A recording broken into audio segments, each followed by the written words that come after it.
Dneska si postavíme tady ten bunkr, který jsme jakoby trochu už stavěli, ale já si myslím, že by to bylo jakoby dobrý natočit jako na video.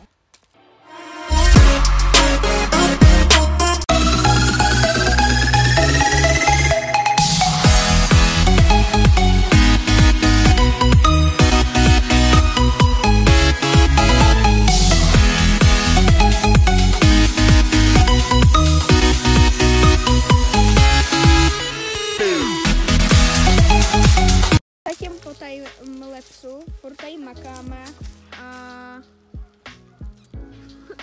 a tady už jsme tady udělali jakoby víc trochu střechu. Tady budou jakoby dveře, tady to necháme asi zarůst. A tamhle to vysekáme takhle. Jo, a bude tam skrýš lidi.